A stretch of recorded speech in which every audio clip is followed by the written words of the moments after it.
Assalamualaikum warahmatullahi wabarakatuh dan salam sejahtera. Bagi subjek komunikasi antara budaya ini, kumpulan kami ingin membentangkan tajuk dimensi nilai kualitivism dari perspektif Hofstede, negara Jepun. Terima kasih kepada sahabat saya, Muhammad Hafizul. Saya, Muhammad Lamin bin Jaluddin, matrik nombor 252049 akan beri sedikit penerangan mengenai pendahuluan dimensi nilai kolektivisme dari perspektif Hofstede, negara Jepun. Sejak sekurang-kurangnya abad ke-19, budaya telah menjadi salah satu konsep konotatif yang paling sukar untuk ditarifkan. Walau bagaimanapun, secara umum diterima bahawa dapat ditemukan dalam kata kerja Latin di mana di antara makna yang berkaitan adalah mengolah. Ini telah dilupakan dalam bahasa biasa. Selain itu, budaya adalah cara yang berkaitan dengan masyarakat tertentu dan idea, adat istiadat, seni dan rasa kehormatan peribadi yang mendalam. Ia juga merupakan sebahagian daripada warisan budaya. Budaya bermaksud melibatkan atau menyangkut seni. Dimensi nilai budaya oleh Hofstede mengetengahkan 5 dimensi utama iaitu identiti, kekuatan, jantina, ketidakpastian dan masa. Pertimbangkan dimensi nilai budaya sebagai skala dengan satu aspek di satu sisi skala dan yang lain ekstrim di hujung skala yang bertentangan. Dimensi budaya Hofstede telah diwujudkan oleh pakar psikologi Dr. Grit Hofstede pada akhir tahun 1970-an. Berdasarkan kajian selama 1 dekad sejak itu, ia menjadi standard yang diiktirafkan di peringkat antarabangsa untuk memahami perbezaan budaya. Antara dimensinya adalah individualisme versus kolektivisme. Grit Hofstede mengembangkan teori dimensi budaya Hofstede yang merupakan kerangka yang berpusat kepada budaya komunikasi lintasan budaya. Dimensi secara kolektif menggambarkan kesan budaya masyarakat yang tertanam pada nilai anggotanya. Mereka juga merupakan struktur berdasarkan analisis faktor untuk menggambarkan hubungan antara nilai dan tingkah laku. Dengan kata lain, teori ini menyelidik aspek budaya yang signifikan dan memberikan penilaian pada skala perbandingan kepada mereka. Dalam perniagaan antarabangsa, dimensi budaya adalah faktor penting untuk dipertimbangkan. Pengetahuan tentang bagaimana aspek perniagaan yang berbeza dilihat dalam budaya yang berbeza dapat membantu pengurus dalam memahami dan berjaya menavigasi pasaran perniagaan antarabangsa. Budaya Jepun mengikut teori Hofstede. Pertama ialah jarak kuasa. Di dalam teori ini mengatakan bahawa sikap budaya adalah berbeza antara satu sama lain kerana setiap individu itu adalah tidak sama. Di negara Jepun, mereka masyarakat yang mengamalkan hierarki secara sempadan dengan skor pertengahan ialah 54. Teori kedua, individualism versus collectivism. Istilah ini merupakan satu dimensi yang menggambarkan kemampuan seorang untuk menggambarkan keprihatinan utama di dalam pendekatan ini, di mana mereka saling bergantung antara satu sama lain. Okey, masculinity atau keberkesanan adalah nilai yang ketiga yang terdapat dalam teori Hofstede. Budaya maskulin atau masyarakat maskulin ini dia menekankan harapan yang berbeza mengikut gender di antara lelaki dan juga perempuan. Lelaki diharapkan mencapai suatu isu, manakala perempuan pula untuk mencapai suatu isu yang lain. Lelaki diharap bersifat tegas, kompetitif dan fokus kepada kejayaan material. Manakala wanita pula diharap agar dapat mengasuh dan prihatin terhadap orang lain dan kualiti hidup mereka. Seterusnya, pengedaran yang tidak menentu. Dimensi pengedaran tidak pasti mengambil berat tentang cara masyarakat untuk mengendalikan realiti masa hadapan yang tidak dapat diramalkan. Ia juga akan menghasilkan kebimbangan dan budaya yang berbeza untuk mengenanganinya. Seterusnya, orientasi jangka panjang.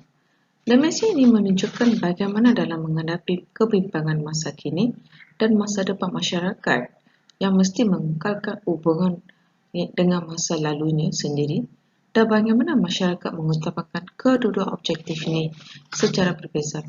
Contohnya, masyarakat normatif yang dapat markah rendah berusaha untuk mengekalkan tradisi dan konvensyen yang dihormati masa sambil melihat perubahan masyarakat. Ini merupakan dimensi nilai kolektivisme dari perspektif Australia, negara Jepun. Nilai kolektivisme dalam sikap persepsi masyarakat Jepun. Masyarakat Jepun ni melihat kolektivisme sebagai gambaran masyarakat mereka sendiri. Sebab idea perpaduan, tanggungjawab bersama dan hubungan sosial ni adalah berakar umbi daripada sifat manusia. Dan menurut ahli pakar psikologi Poland iaitu Sulaiman, menunjukkan pada awal tahun 1950-an bahawa kumpulan ini memperoleh pematuhan dengan mewujudkan persekitaran di mana individu ini tidak dapat menyesuaikan tingkah laku atau pemikiran mereka kepada norma. Menyatakan pendapat mereka atau keputusan jika kepercayaan majoriti ini adalah berbeza. Ia juga mereka sanggup memberikan jawapan yang salah kepada kumpulan tersebut walaupun mereka mengetahui ia adalah tidak betul. Seterusnya, saya akan memberi sedikit penerangan mengenai dimensi nilai kolektivisme, kesan dari Perang Dunia Kedua. Sejarah Perang Dunia Kedua juga menjadi asas budaya masyarakat Jepun. Semasa perang, terdapat sebilangan askar Jepun bergabung untuk membuat perancangan menentang musuh-musuh untuk bertujuan untuk menang. Sebagai contoh, banyak juruterbang terlatih telah menyerang sasaran musuh dan mengorbankan diri mereka untuk menyumbang kepada kepentingan negara. Kamikaze juga merupakan salah satu bentuk serangan berani mati dengan cara mengorbankan diri mereka sendiri. Serangan kamikaze juga banyak digunakan dalam menumpaskan pasukan tentera pihak perikatan semasa peperangan. Sikap berani mati mereka ni melalui serangan kamikaze kerana telah sumpah setia mereka kepada Maharaja dan pemerintah tentera Jepun. Serangan kamikaze biasanya dilakukan melalui serangan udara. Ketika di medan perang, pesawat Mitsubishi G4M akan membawa pesawat Oka untuk menghampiri sasaran musuh. Semasa menghampiri sasaran, tembakan akan dilepaskan sebelum pesawat Oka meletakkan diri sendiri di sasaran yang telah dituju. Dimensi nilai kolektivisme dalam sistem pendidikan Jepun. Sistem pendidikan Jepun menekankan kolektivisme dengan menumpukan pada pembentukan identiti berdasarkan atribut personaliti dan bukannya identiti kumpulan. Pelajar jarang menyuarakan fikiran mereka di Jepun kerana guru yang menguruskan jadual pelajaran selepas sukatan pelajaran menjadikan pelajar lebih selesa dengan bahan khusus. Jepun bergantung kepada kebolehan mereka mengingati sesuatu seperti pelajar menggunakan maklumat dan menilai keputusan mereka dan bukannya mengingati kandungan buku teks. Dengan menekankan pendekatan pembelajaran berdasarkan buku, pendidikan Jepun mampu melahirkan insan yang pandai tetapi kebolehan mengumpul data untuk memahami masalah dan meneliti kebenaran dari perspektif sendiri adalah kurang. Seterusnya, dimensi nilai kolektif dalam dunia pekerjaan.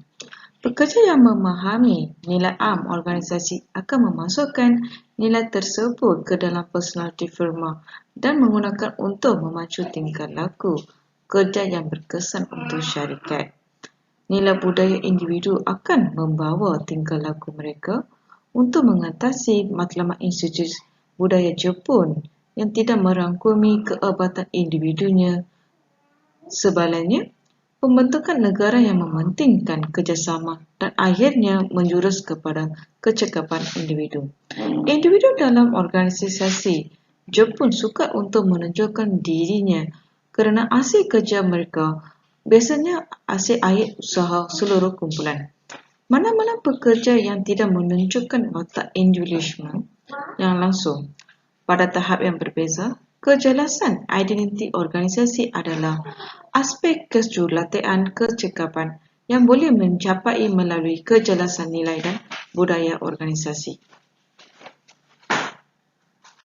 Okey, dimensi nilai kolektivisme dalam menepati masa dan bertimbang rasa. Seperti yang kita semua tahu, rakyat di negara Jepun amat mementingkan masa. Bagi mereka, masa tu amat bernilai dan walaupun untuk tempoh yang singkat, mereka sangat-sangat menghargai masa yang ada. Sebagai contoh, kita ambil contoh perkhidmatan kereta api. Jika perkhidmatan kereta api tersebut mengalami masalah teknikal, contohnya lewat tiba ke destinasi walaupun hanya untuk tempoh seminit, kaki tangan kereta api tersebut akan minta maaf secara terbuka dan kepada semua penumpang yang ada, dan mereka juga akan memberikan slip menyatakan sebab mengapa kereta api tersebut mengalami kelewatan, tidak seperti yang dijadualkan ketibaan. Okey, dan dalam bertimbang rasa pula, kita ambil contoh penggunaan eskalator. Di kalangan rakyat Jepun ni, mereka lebih mengamalkan penggunaan eskalator di sebelah kiri tangga eskalator tersebut. Ini kerana ia akan memudahkan memberi laluan kepada pengguna eskalator lain yang ingin cepat menuju ke suatu tempat yang ingin ditujui. Dimensi nilai kolektivisme dalam budaya ringgi. Di negara Jepun, mereka lebih mengutamakan buruh dan menyelesaikan tugasan. Kecenderungan individualistik ini tidak ditunjukkan dalam masyarakat Jepun. Orang Jepun mempunyai tradisi budaya ringgi. Ringgi ini adalah telah lama wujud di mana semua orang bersetuju dengan pilihan. Ia adalah perlu untuk membahaskan keputusan strategi. Inilah yang menjadikan negara Jepun itu begitu indah. Secara kesimpulannya, sudah lebih dari 40 tahun sejak kajian inovatif OCD mengenai nilai budaya. Sejak itu, ada perubahan drastik terhadap lens global yang dipengaruhi oleh faktor politik, persekitaran dan teknologi. Dengan menggunakan teori konvensi budaya, mereka menyarankan bahawa peningkatan kesamaan dapat dilihat dalam budaya dengan hubungan antara yang kuat. So, ini adalah ahli kumpulan kami. Yang pertama tu Muhammad Alamin, nombor matrik 252049. Terusnya Umar Shankari, nombor matrik 258296. Dan Muhammad Hafizul 257445. Next, ini adalah saya, Ramal Jitro, nombor matrik 258113.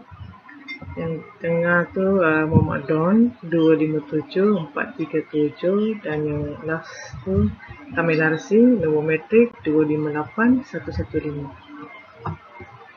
Itu saja daripada kumpulan kami. Sekian, terima kasih.